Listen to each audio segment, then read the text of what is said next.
सिर्फ टाइगर जयराम महतो ही क्यों, बेबी महतो भी तो है, पूजा महतो भी तो है, देवेंद्र नाथ भी तो है, मनोज यादव भी हैं, मोतीलाल महतो हैं, ऐसे कई चेहरे हैं। कई लोग कह रहे हैं कि जेबी केसेस में जितने भी लोग थे धीरे धीरे टूटता हुआ नजर आ रहा है। आप किस तरफ देख रहे हैं इसको? हाँ, हम कहेंगे कि कई जगह सभा हुई, भीड़ आपने देखा काफी भीड़ होती है, 10,000 20,000 लगभग 50,000 तक भीड़ हो जाती है।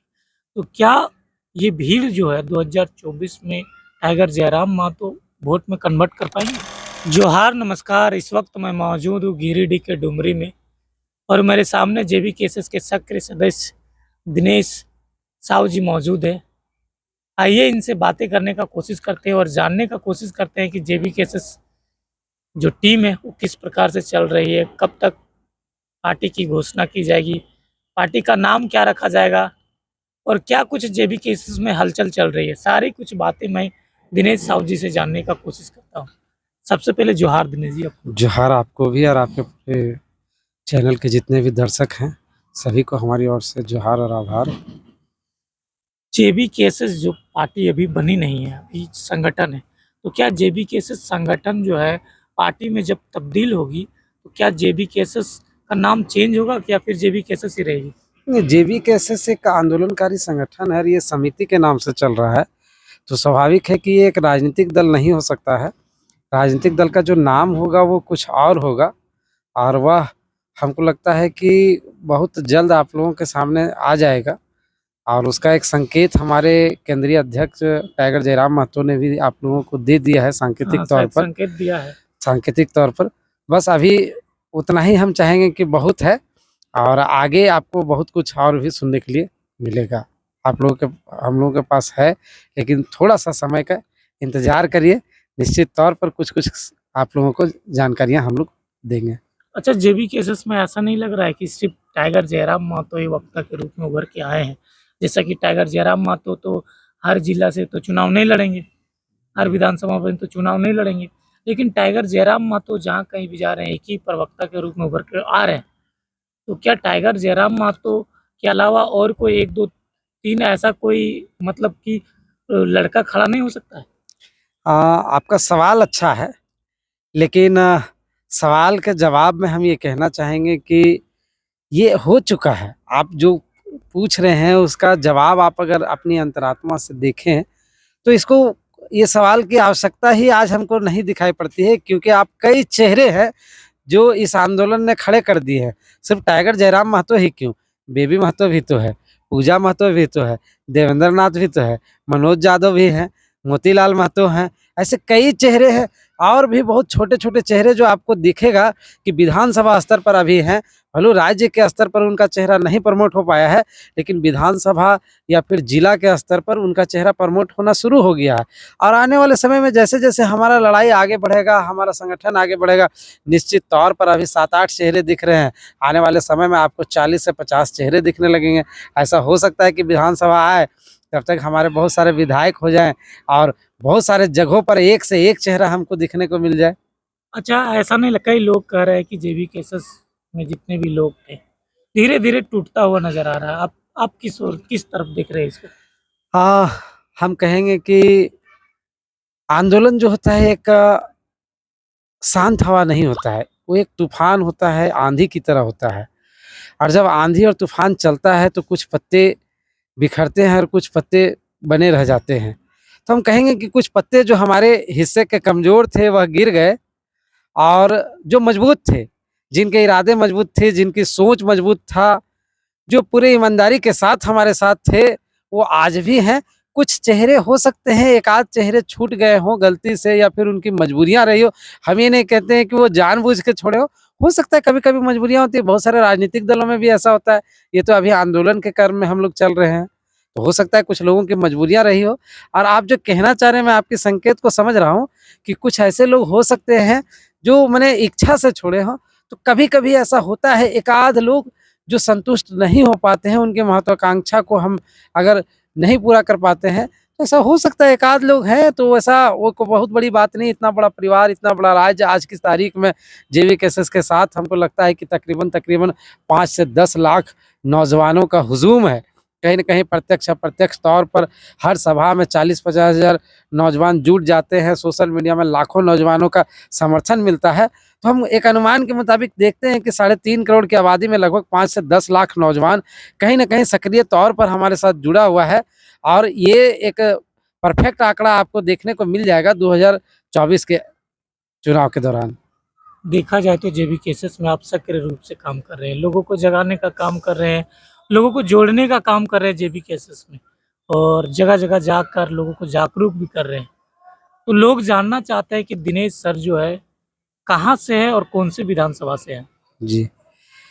मैं एक्चुअली बगोदर विधानसभा से हूँ और बगोदर विधानसभा का सबसे पूर्वी क्षेत्र जो है, पूर्वी ज़ोन जो है, वहाँ से हूँ। बेको पंचायत हमारा पड़ता है, गोपालडी गाँव है और हमारा ये कहिए कि पैतृक आवास है और हालाँकि हमारी पढ़ाई-लिखाई चंद्रपुरा से हुई थी, उसके बाद मैं चेन्नई भी गया था पढ़ने के लिए और पढ़ाई खत्म करने के बाद हम जब वापस पुनः अपने गाँव में आए, तो हमने एक स्कूल की स्थापना की और उसके पश्चात से हमारा स्कूल चल रहा है और मैं जब आंदोलन शुरू हुआ, तो शुरुआती दौर से इस आंदोलन से जुड़ा हुआ हूँ, मानव श्रृंखला के समय से अच्छा, है। कैसे जुड़ गए आंदोलन में? क्या लगा कि जेबी केसेस अच्छी संगठन है, अच्छा काम करेगी, कैसे जुड़े? लोग नहीं, उस जानना समय तो चाहते जेबी केसेस था ही नहीं, उस समय तो झारखंडी भाषा संघर्ष समिति था हैं। अच्छा, और जुड़े थे उस समय ना तो हम जयराम जी को उतना बढ़िया से जानते थे, ना और किसी साथी को जानते थे। उस समय जो हमारी भाषा की जो लड़ाई थी, धनबाद बोकारो। धनबाद बोकारो में, उस लड़ाई की वजह से हम लोग आकर्षित हुए इस आंदोलन से और उस लड़ाई के दौरान जो चेहरा एक उभर कर के सामने आया, हालाँकि कई चेहरे उभर कर के सामने आए हैं उनसे, मैं ये नहीं कहूँगा कि एक ही चेहरा सामने आया, लेकिन एक चेहरा बड़ी प्रमुखता के साथ सामने आए, वो है टाइगर जयराम महतो और उनका जैसे ही हम लोगों ने डुमरी में कार्यक्रम किया और डुमरी के बाद बगोदर, तो बगोदर का जो कार्यक्रम था वो ऐतिहासिक था और वहाँ का जो जनसैलाब था, वह देख कर के ऐसा लगा कि एक जनमानस की एक माँग है कि अब नौजवानों को सामने आना चाहिए खुल कर के और हम लोगों को लगा कि नहीं, अब हम लोगों को सक्रिय रूप से इसमें भागीदारी देते रहना चाहिए और तब से हम लोग आज तक देते रहे हैं। कहीं भी कोई भी कार्यक्रम हुआ, जहाँ भी संगठन की ओर से कोई दायित्व मिला, हम लोग उसको करने का प्रयास कर रहे हैं। बस यही चल जिस रहा है। तरह से देखा जा रहा है, हर एक सभा में लगभग लोग हज़ारों की संख्या में भीड़ उमड़ पड़ती है टाइगर जयराम महतो की। हजार कई जगह सभा हुई, भीड़ आपने देखा काफ़ी भीड़ होती है। 10,000, 20,000 लगभग 50,000 तक भीड़ हो जाती है। तो क्या ये भीड़ जो है 2024 में टाइगर जयराम महतो वोट में कन्वर्ट कर पाएँगे?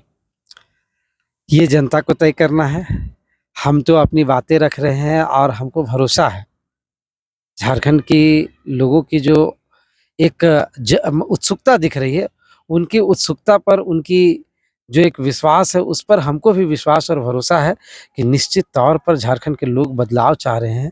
क्योंकि 23 साल की जो रूढ़िवादी राजनीति व्यवस्था है झारखंड की, वो कहीं न कहीं लोगों की भावनाओं को इतना आहत कर दिया है, इतना चोट पहुँचा दिया है कि अब लोग उनको बर्दाश्त करने की स्थिति में नहीं है। लोग चाह रहे हैं कि युवा वर्ग के लोग सामने आएँ और झारखंड में एक व्यापक बदलाव की परिदृश्य बने और यहाँ एक जो नई झारखंड के निर्माण की जो परिकल्पना है, जिसका सपना विनोद बिहारी महतो ने, निर्मल महतो ने देखा था, वह कहीं न कहीं साकार हो, ऐसा हमको प्रतीत हो रहा है। इसलिए यहाँ हम लोगों को जन समर्थन मिल रहा है और वह वोट में भी तब्दील होगा, निश्चित तौर पर। जिस तरह से आप काम कर रहे हैं जेबी केसेस में, मान लीजिए केंद्र राज्य अध्यक्ष टाइगर जयराम महतो जी बगोदर विधानसभा से आपको चुनाव का टिकट देते हैं, विधायक का चुनाव का टिकट देते हैं, तो आप चुनाव में उतरिएगा? मैं संगठन का अभी एक सक्रिय कार्यकर्ता के तौर पर काम कर रहा हूँ और मैंने चुनाव के संबंध में अभी तक कुछ भी नहीं विचार किया है। हाँ, संगठन का जो भी दायित्व मिलेगा, हम संगठन के निर्देश के अनुसार उस दायित्व का निर्वहन करेंगे। अभी संगठन ने हमें सांगठनिक विस्तार के लिए बोकारो विधानसभा का प्रभारी बनाया है। मैं वहाँ काम कर रहा हूँ और हमारी विधानसभा में भी हमको जो-जो जवाबदेही अभी तक मिला है, हम काम करते हैं। जो भी छोटी-मोटी समस्याओं की ओर हमारा ध्यान इंगित कराया जाता है, उधर हम प्रयास करते हैं कि उसमें अपनी सहभागिता दें। बहरहाल अभी हम राजनीति में कितना एक्टिवली रूप से चुनावी राजनीति में सक्रिय होंगे, इसका फैसला भविष्य पर छोड़ते हैं। उस पर अभी हमने बहुत कुछ विचार नहीं किया है। हर एक सभा में देखा जाए तो टाइगर जयराम महतो जो है 1932 का बात करते हैं, नियोजन नीति का बात करते हैं, स्थानीय नीति का बात करता है और हर एक राजनीतिक दल जो है यही बात करते हैं, हमेशा से यही बात करते हैं। तो क्या टाइगर जयराम मातो सत्ता में आते हैं तो 1932 का जो मसला है, जो अभी 23 वर्षों से चला आ रहा है और नियोजन नीति का मसला जो है, वो सॉल्व हो पाएँगे सत्ता में आएँगे आने के बाद? देखिए, इच्छा शक्ति अगर मजबूत है, तो हमारे आने के बाद तो छोड़िए, हम तो कहते हैं वर्तमान सरकार भी उसको सॉल्व कर लेगी। लेकिन अभी तक जितनी भी सरकारें बनी हैं, उनके पास इच्छा शक्ति का अभाव रहा है। निश्चित तौर पर कहीं न कहीं 1932 का जो खतियान की बात हम लोग करते हैं, वो तो पहले से बिहार में लागू है। हमको उसको करने के लिए कुछ करने की ज़रूरत ही नहीं थी। बस हमको ये कहना था कि हम बिहार के तर्ज पर झारखंड में लागू कर रहे हैं। बस ये सिर्फ़ इच्छा शक्ति जागृत करना था सरकार को। और हमको लगता है कि जो ये युवाओं की सरकार अगर बनती है, तो यहाँ इच्छा शक्ति कितना प्रबल है, वो तो आप देख सकते हैं इनकी भावनाओं में, इनकी बातों में, इनके आंदोलन का जो अभियान है, उसमें आपको स्वतः दिख जाएगा। तो वहाँ हमको लगता है कि ये बहुत साधारण सी बात है कि 1932 का खतियान आधारित जो नियोजन नीति है, स्थानीय नीति है, वो लागू करना, हमको लगता है ये साधारण सी बात है। बड़ी बात तो ये होगी कि उससे आगे बढ़ कर के हम यहाँ के पलायन को कैसे रोकें, यहाँ के विस्थापन की समस्या को कैसे रोकें। सरकार में आने के बाद हमारे लिए ये बड़ी चुनौतियाँ होंगी, क्योंकि या स्थानीय नीति और नियोजन नीति एक आम बात है और ये सभी राज्यों का अपना-अपना है। हम उसका हवाला दे कर के सिर्फ इच्छा शक्ति अगर हमारे अंदर आ जाए, तो हम उसको आसानी से कर सकते हैं। लेकिन जो मेन बात है, जो स्थापित हो चुके हैं उद्योग, जो हमारी नीतियों में कहीं न कहीं एक तरह से कुंडली मार करके बैठ गए हैं, जी। वो एक बहुत बड़ा सवाल है। वो दिख नहीं रहा है लोगों को, आम जनमानस को। आप देखिएगा आने वाले समय में, वह क्या है कि आने वाले समय में आपको कहीं न कहीं, अभी अब मैं बात कर रहा था विस्थापितों के साथ, कुछ विस्थापितों के साथ, कोनार डैम के विस्थापित थे। माही पटेल हमारे साथी हैं, वहाँ के आए थे कल कुछ चिट्ठी लेकर के हमारे बीच 2-3 दिन पूर्व। तो आप देखिएगा, वो दिखा रहे थे कि जितने क्वार्टर्स खाली हो रहे हैं डीवीसी का, वो सभी क्वार्टर दिया जा रहा है बाहरी लोगों को। अरे भैया, ये क्या बात है? जब ज़मीन हमारा था, आपने हमको विस्थापित किया और फिर बाहर के लोगों को आप उसमें बसाने का काम कर रहे हैं। जब ज़मीन हमसे लिया, तो घर भी हमको पुनः वापस करो। निश्चित तौर पर उसमें झारखंडियों का अधिकार होना चाहिए, विस्थापितों का सर्वप्रथम अधिकार होना चाहिए। अगर विस्थापित उसमें नहीं जाते हैं, तो झारखंड मूल के निवासियों को ही दिया जाना चाहिए, क्योंकि वह झारखंडियों के ज़मीन पर बना हुआ आवास है, इसलिए वो बाहर के लोगों को नहीं मिलना चाहिए। यह सख्ती के साथ लागू होना चाहिए। आप जिस ज़िले में आज बैठे हुए हैं, यहाँ के लाखों लाख मज़दूर दूसरे राज्यों में, दूसरे देशों में पलायन किए हुए हैं, वहाँ प्रवासी के तौर पर जीवन यापन जी रहे हैं, और इतना दर्द, इतनी पीड़ा कि आप उसको सिर्फ़ अपने शब्दों में बयाँ कर रहा हूँ, लेकिन आप जब देखेंगे सामने से, तो आपको अंदर से कुह जाएँगे, जिसको कहते अच्छा, हैं कि आप। कहाँ पे गलती हो रही है? देखा जाए खनिज संपदा लगभग 40% झारखंड में, लेकिन फिर भी लोग दूसरे राज्य पलायन कर रहे हैं। कहाँ सरकार कहाँ गलती कर रही है? बस गलती यही है कि उनकी इच्छा शक्ति नहीं थी, उन्होंने कोई स्थानीय नीति नहीं बनाया, नियोजन नीति नहीं बनाया, उद्योग नीति नहीं बनाया। अगर ये 2-3 चीज़ें कम से कम बन गई होती, तो आप जान लीजिए अभी ये स्थिति नहीं होता। मैं एक छोटा-सा उदाहरण देता हूँ, एक कंपनी का नाम नहीं लूँगा, एक सरिया कंपनी है जो टीएमटी बनाती है, छड़ बनाने का काम अच्छा। करती है गिरिडीह में। 1000 मज़दूर काम करते हैं, और उस 1000 मज़दूरों में आप जाकर के काउंट करके देख लीजिए, मैं दावे के साथ कहता हूँ कि 900 से अधिक मज़दूर बंगाल और उड़ीसा के काम करते हैं। कहाँ गई सरकार की वो नीति जिसमें कहती है कि 75% स्थानीय लोगों को नियोजन दिया जाना चाहिए? कहाँ कर रही है? ये तो इम्प्लीमेंटेशन हो ही नहीं रहा है। सरकार को सूझता ही नहीं है ये सभी चीज़ें। अगर ये इच्छा शक्ति आ जाए सरकार के अंदर, जो सरकार कह रही है कि हम 75% स्थानीय लोगों को नियोजन दिलाएँगे ऐसे उद्योगों में, तो दिलाए ना, दिला दे। तो देखिए, अभी आप मान लीजिए 1000 में अगर 900 से अधिक लोग बाहरिया हैं, तो कहाँ के लोग हैं? हमारे लोग कहाँ जाएँगे? जाएँगे जी। तब हमारे 900 लोग तो बाहर ही जाएँगे काम करने। अगर 900 लोग हमारे होते और 100 लोग जो बाहर के होते, तो स्वाभाविक है कि 900 लोग पलायन होने से बच जाते। ये समस्या है सरकार के साथ और इस राज्य के साथ। ये दुर्भाग्य है यहाँ के नौजवानों के लिए। अंत में जाते-जाते यहाँ के झारखंड के वासियों को, झारखंड के निवासियों को क्या कहना चाहेंगे? हम यही कहेंगे कि नेताओं को कोसना बंद करिए, पहले अपने ज़मीर को कोसिए। इसलिए कि पूरा 5 साल हमको जाति याद नहीं आता है, धर्म याद नहीं आता है। हम पूरा 5 साल तक हर मुद्दे पर निश्चिंत हो जाते हैं, और जैसे ही चुनाव आता है, हम जात के नाम पर, धर्म के नाम पर, पैसे के नाम पर, दारू मुर्गा के नाम पर वोट करने लगते हैं। तो इससे हमको बचने की ज़रूरत है। एक व्यापक परिवर्तन करना होगा, जैसे जेपी आंदोलन में हुआ था, उस तरह का एक व्यापक आंदोलन लाना होगा। जैसे अन्ना हज़ारे आंदोलन में दिल्ली में परिवर्तन हुआ, वैसे झारखंड में भी ये खतियान आंदोलन के माध्यम से, भाषा आंदोलन के माध्यम से एक व्यापक परिवर्तन की जो आगाज़ है, वो करना पड़ेगा। और नए झारखंड के नवनिर्माण के लिए सबको मिल करके आगे आना पड़ेगा। अकेला झारखंड के नवनिर्माण सिर्फ जयराम महतो या दिनेश साहू या मोतीलाल महतो जैसे लोग नहीं कर सकते हैं। इसके लिए सभी को एकजुटता दिखाना होगा। जाति हो, धर्म हो, संप्रदाय हो, या फिर जो भी अपना क्षेत्रवाद या तरह तरह की चीज़ों से जो हम ग्रसित हैं, कुंठित मानसिकता से जो ग्रसित हैं, उससे बाहर निकल करके हमको 2024 में जिस भी किसी नए चेहरे को, याद रखिए कि जेवीकेएसएस से जो भी चेहरा आएगा वो नया चेहरा होगा। आपको उस पर विश्वास करके उसके साथ खड़ा होना होगा, क्योंकि धोखा देने के नाम पर तो 23 साल तक तो आपको सभी ने धोखा दिया है। या आपको एक बार विश्वास करना होगा, जेवीकेएसएस का चाहे जो भी उम्मीदवार हो उसके साथ आइए और उसको चुन करके भेजने का काम करिए, ताकि हम झारखंड विधानसभा में जयराम महतो की सरकार को बना सकें। अच्छा, जेबी केसेस में लास्ट सवाल है, जेबी केसेस में आप अपने आप को कहाँ देख रहे हैं? जेवीकेएसएस में मैं अपने आप को एक सिपाही के तौर पर देखता हूँ हमेशा।